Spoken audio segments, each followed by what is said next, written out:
Hi everyone, Indian renewable energy development agency limited का IPO 21 नवंबर से open हो रहा है। तो आज की इस वीडियो में हम दोस्तों इस आईपीओ के बारे में कंप्लीट डिटेल में जानेंगे। इस कंपनी का बिजनेस देखेंगे, फाइनेंशियल्स एंड वैल्यूएशन देखेंगे, आईपीओ डिटेल और जीएमपी को देखेंगे। तो अगर आप इस आईपीओ में इंटरेस्टेड है तो इस वीडियो को आप अंत तक जरूर देखें और इस चैनल पर आप नए हैं तो चैनल को सब्सक्राइब जरूर करें। सबसे पहले दोस्तों इस कंपनी के बिजनेस की बात करें तो ये कंपनी इनकॉर्पोरेट हुई थी 1987 में और ये एक पब्लिक लिमिटेड गवर्नमेंट कंपनी है जो कि दोस्तों रिन्यूएबल एनर्जी के सेक्टर में अच्छा काम कर रही है। रिन्यूएबल एनर्जी के सेक्टर में फाइनेंस, सर्विस एंड प्रोडक्ट्स को प्रोवाइड करती है ताकि रिन्यूएबल एनर्जी के सोर्स को बढ़ाया जा सके, रिन्यूएबल एनर्जी की प्रोडक्शन को बढ़ाया जा सके, इसकी कैपेसिटी एंड क्वालिटी को बढ़ाया जा सके और इन्वायरमेंट को भी पॉल्यूशन फ्री बनाया जा सके। तो यहाँ पर दोस्तों कंपनी का जो बिजनेस मॉडल है वो काफी अच्छा है। सारी एनर्जी सेक्टर की जो कंपनियां है जो रिन्यूएबल एनर्जी पर काम कर रही है उनको ये फाइनेंशियल सर्विस एंड प्रोडक्ट्स को प्रोवाइड करती है ताकि उनको रिन्यूएबल एनर्जी के सेक्टर में कोई भी प्रॉब्लम नहीं आए और अपनी कैपेसिटी को वो मेंटेन रख पाए, अपनी क्वालिटी को वो मेंटेन रख पाए। और इस कंपनी का जो एडमिनिस्ट्रेटिव कंट्रोल है वो दोस्तों मनरे के हाथ में है, यानी ministry of new and renewable energy के हाथ में है। तो यहाँ पर दोस्तों ये पब्लिक सेक्टर की गवर्नमेंट कंपनी है जिसका पूरा कंट्रोल गवर्नमेंट के हाथ में है।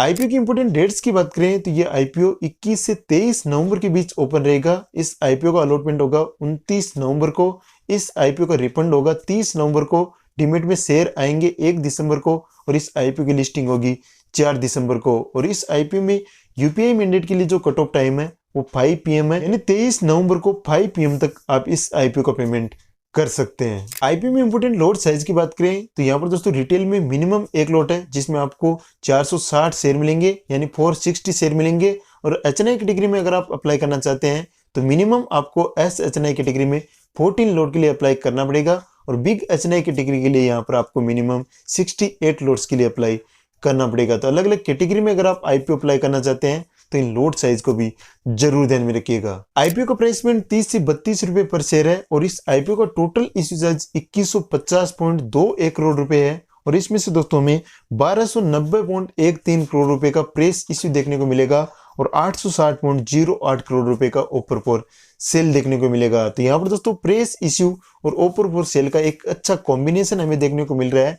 यहाँ पर 1290.13 करोड़ रुपए का प्रेस इश्यू है जो कि दोस्तों कंपनी को डायरेक्टली मिलेंगे। कंपनी अपनी नीड के हिसाब से इनको यूटिलाइज कर सकती है। और यहाँ पर 860.08 करोड़ रुपए डायरेक्टली शेयर होल्डर्स को मिलेंगे क्योंकि ये ओपर फॉर सेल है तो ये डायरेक्टली शेयर होल्डर्स को जाएंगे जो कि दोस्तों कंपनी के लिए बिल्कुल भी यूजफुल नहीं है। आईपीओ की लिस्टिंग बीएसई और एनएसई पर होगी और इस आईपीओ में रिटेल के लिए 35% का कोटा है और एचएनआईज के लिए यहाँ पर 15% का कोटा है। तो यहाँ पर दोस्तों रिटेलर्स के लिए अच्छा चांस है आईपीओ में अलॉटमेंट पाने का। अगर आप रिटेल कैटेगरी में ज्यादा से ज्यादा एप्लीकेशन लगाते हैं अलग अलग डीमेट अकाउंट से तो यहाँ पर दोस्तों आपके अलॉटमेंट के चांस सबसे ज्यादा होंगे क्योंकि दोस्तों यहाँ पर आपको 35% का कोटा देखने को मिलेगा।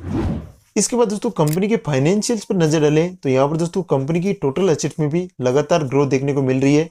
फाइनेंशियल ईयर 2021 से 2023 के बीच में अगर हम कंपैरिजन करेंगे तो यहाँ पर दोस्तों आप देख सकते हैं कि इसमें हमें एक अच्छी ग्रोथ देखने को मिल रही है। और फिलहाल दोस्तों कंपनी के पास फाइनेंशियल ईयर 2023 में 50,446.98 करोड़ रुपए के आसपास की टोटल एसेट्स है जो कि दोस्तों काफी अच्छा फिगर है। टोटल रेवेन्यू की बात करें तो यहाँ पर दोस्तों टोटल रेवेन्यू भी कंपनी का लगातार बढ़ रहा है। यहाँ पर आप देख सकते हैं 2657.74 करोड़ रुपए का टोटल रेवेन्यू था फाइनेंशियल ईयर 2021 में जो कि दोस्तों फाइनेंशियल ईयर 2023 में बढ़कर 3483.04 करोड़ रुपए का हो चुका है। तो यहाँ पर दोस्तों आप देख सकते हैं रेवेन्यू में अच्छी ग्रोथ देखने को मिल रही है और दोस्तों हमें नेट प्रॉफिट में भी ऐसी ग्रोथ देखने को मिल रही है। नेट प्रॉफिट की बात करें तो यहाँ पर दोस्तों 346.38 करोड़ रुपए का नेट प्रॉफिट था फाइनेंशियल ईयर 2021 में जो कि दोस्तों बढ़कर 2023 में 864.63 करोड़ रुपए हो चुका है। तो यहाँ पर दोस्तों जबरदस्त प्रॉफिट में ग्रोथ देखने को मिल रही है। प्रॉफिट कंपनी का लगातार बढ़ रहा है। कंपनी के नेटवर्थ की बात करें तो यहाँ पर दोस्तों 5935.17 करोड़ रुपए की टोटल नेटवर्थ है और यहाँ पर दोस्तों नेटवर्थ में भी अच्छी ग्रोथ देखने को मिल रही है। रिजर्व एंड सरप्लस भी कंपनी के पास 2310.96 करोड़ रुपए के आसपास के हैं और कंपनी पर टोटल डेट आप यहाँ पर देख सकते हैं 40,165.23 करोड़ रुपए है जो कि दोस्तों एक फाइनेंस सेक्टर की कंपनी के लिए उतना वैल्यूएबल नहीं है क्योंकि दोस्तों जब हम फाइनेंशियल सेक्टर की कंपनी की बात करते हैं और अगर उसका काम ही फाइनेंस देना है, यानी किसी कंपनी को लोन देना है, किसी सेक्टर को लोन देना है, तो उसमें दोस्तों लोन उतना मायने नहीं रखता, क्योंकि उसका काम ही लोन देना और लोन लेना है। तो यहाँ पर दोस्तों ये फाइनेंशियल सेक्टर की कंपनी है, तो यहाँ पर दोस्तों इसके लिए डेट उतना बड़ा इश्यू नहीं है। तो दोस्तों यहाँ पर ओवरऑल कंपनी के फाइनेंशियल्स काफी अच्छे हैं। यहाँ पर हमें अच्छी ग्रोथ देखने को मिल रही है, चाहे रेवेन्यू की बात करें, चाहे टोटल एसेट्स की बात करें, चाहे नेट प्रॉफिट की बात करें। तो ओवरऑल दोस्तों कंपनी के फाइनेंशियल्स काफी अच्छे हैं। कंपनी एक प्रॉफिट मेकिंग है, जिसको कंपनी लगातार रिटेन भी कर रही है।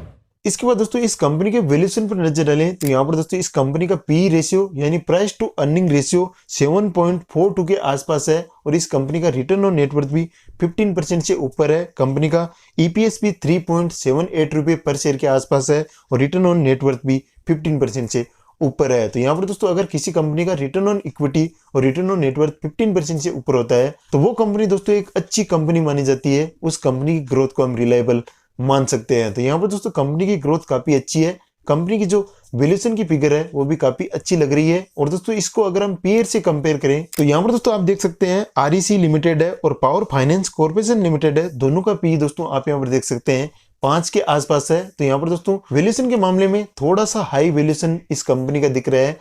इरिडा का जो वैल्यूएशन है वो थोड़ा सा हाई है, हाई पी पर ये कंपनी लिस्ट होने की कोशिश कर रही है। लेकिन दोस्तों ओवरऑल ये एक पब्लिक सेक्टर की कंपनी है, और पब्लिक सेक्टर में दोस्तों जो भी इन्वेस्टर्स होते हैं वो अपना पैसा ज्यादा इन्वेस्टमेंट करते हैं। तो इसलिए दोस्तों यहाँ पर कंपनी ने थोड़ा सा वैल्यूएशन यहाँ पर हाई रखा है। एवरेज जो पीयर कॉम्पिटिटर कंपनी है उनके वैल्यूएशन से थोड़ा सा हाई वैल्यूएशन हमें देखने को मिल रहा है। ओवरऑल दोस्तों यहाँ पर काफी अच्छे वैल्यूएशन के साथ कंपनी लिस्ट होने की कोशिश कर रही है, और दोस्तों ये जस्टिफाइड भी है, क्योंकि पब्लिक सेक्टर की जो कंपनियां होती है उनका वैल्यूएशन थोड़ा सा हाई रखा जाता है। तो यहाँ पर दोस्तों कंपनी का वैल्यूएशन भी काफी अट्रैक्टिव लग रहा है, हालांकि वैल्यूएशन थोड़े से हायर साइड पर है, इसको भी आपको दोस्तों ध्यान में रखना होगा। तो इस प्रकार दोस्तों कंपनी का वैल्यूएशन भी काफी अच्छा है। इसके बाद दोस्तों आईपीओ लाने के ऑब्जेक्ट्स की बात करें तो यहाँ पर मेनली कंपनी ने 2 ऑब्जेक्ट्स बताए हैं। इसमें दोस्तों फ्यूचर कैपिटल रिक्वायरमेंट है, और दूसरा यहाँ पर है लिस्टिंग बेनिफिट्स।